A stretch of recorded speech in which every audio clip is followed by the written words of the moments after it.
Hi everyone, thanks again for joining us on the Skin Art J YouTube channel. My name is Alana and I'm joined as always by Jay at Skin Art J Tattoos. We're going to be talking today about the entire tattoo process, right from the very start and concept to finish and aftercare of the tattoo. Our quote of the day is, "Art enables us to find ourselves and lose ourselves at the same time," by Thomas Merton.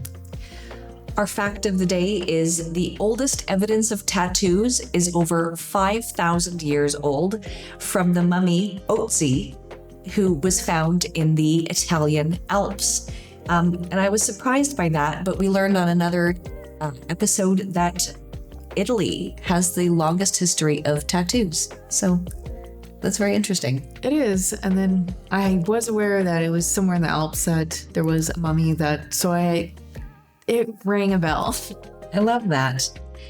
While tattoos are becoming more common everywhere, including Canada, some people are still nervous about not knowing what they can expect.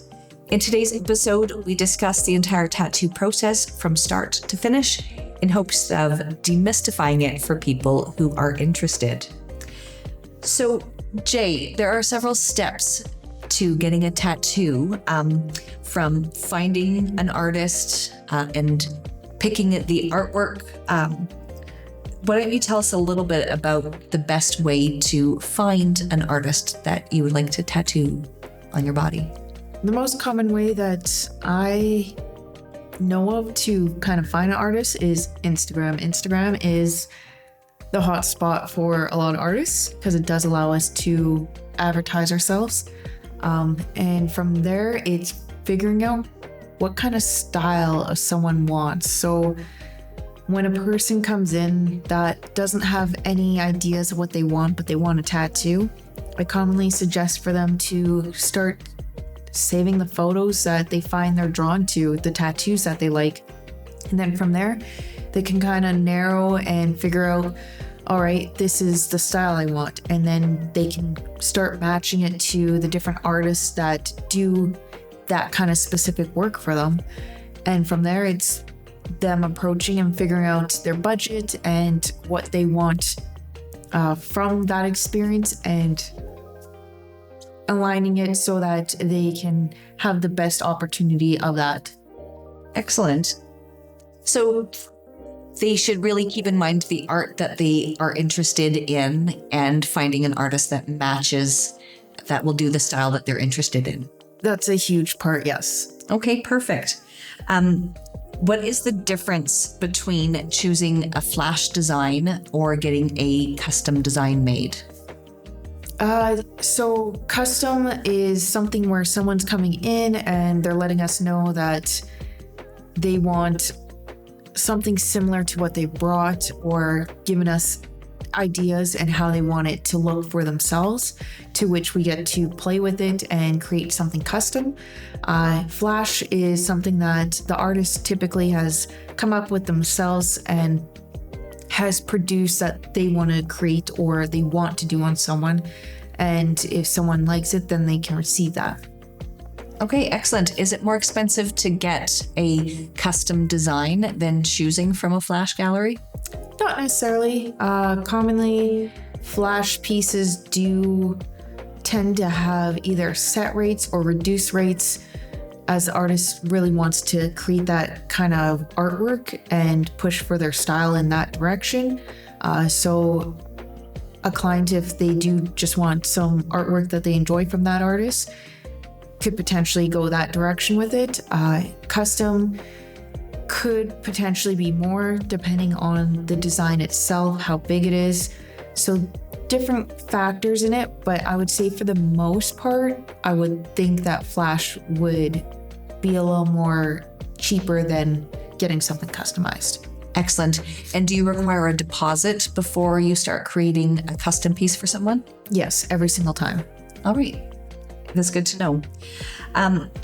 Once the artwork is finalized, what are the steps of getting that tattoo? Walk us through everything from getting the appointment time to placing the tattoo, how that works, all to the point of getting ready to tattoo it on their body. What are the steps?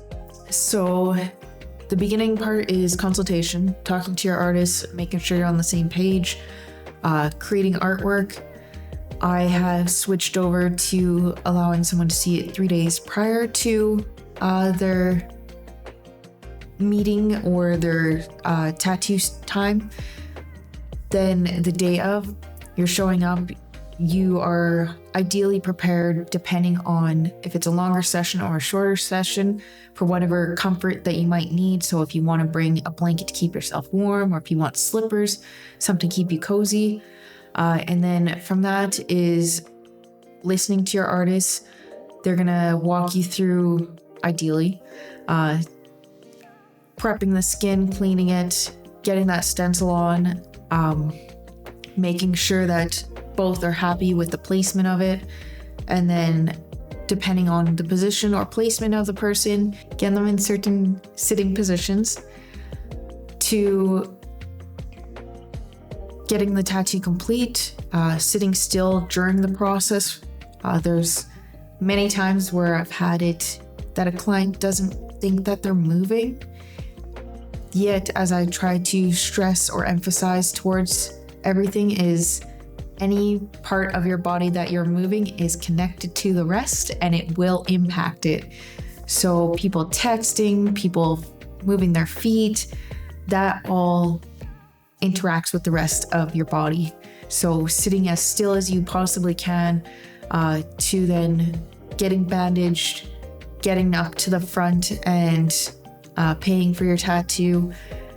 If you need, setting up another tattoo appointment and making sure it's all squared away. And then from that, out the door, and you have conversation with your artist if there's any questions or concerns. Excellent. And is there a reason why you have people seeing their artwork 3 days ahead of time? Is it to approve it? Do you make changes after that point? So originally I was sending it to people over email, and I started running into something very similar that I've heard others point out before. There was others' opinions involved in artwork that was intentional for that person and between me and that person that are creating this piece. So I did find that to eliminate having those people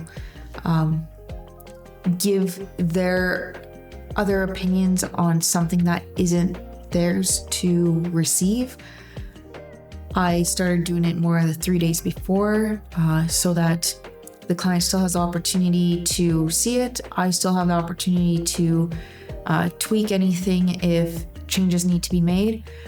And also to make sure that we are aligned on the same page, because some people will claim they want, example, a phoenix, and then turn around and say they want an elephant and not think that there's any consequences that will be involved with completely changing their main image or idea to which a person has dedicated time and energy towards. Right.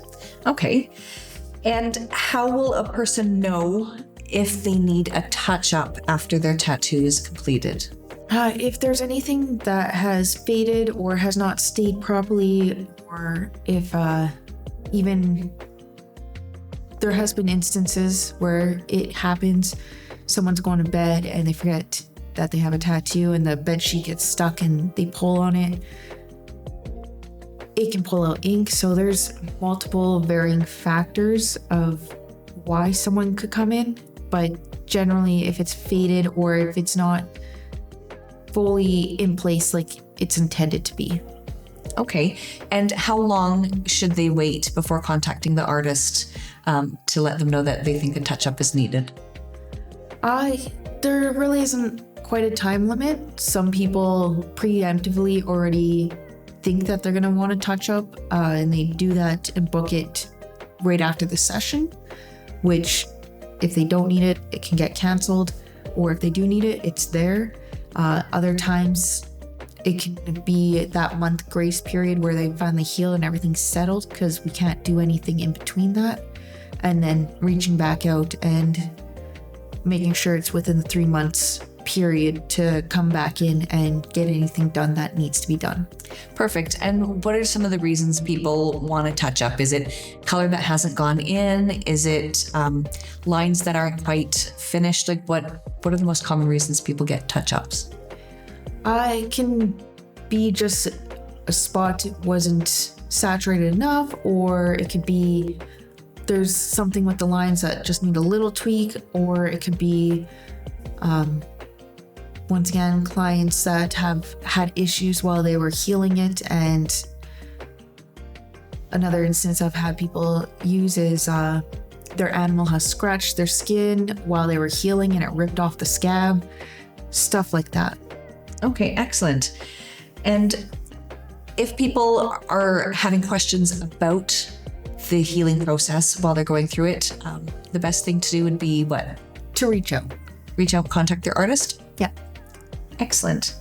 All right, that is everything for today's episode here at the Skin Art J YouTube channel. Thanks so much, Jay, for your knowledge and your passion. My name is Alana, and please feel free to hit the like and subscribe button so that you can get notified of our next episode.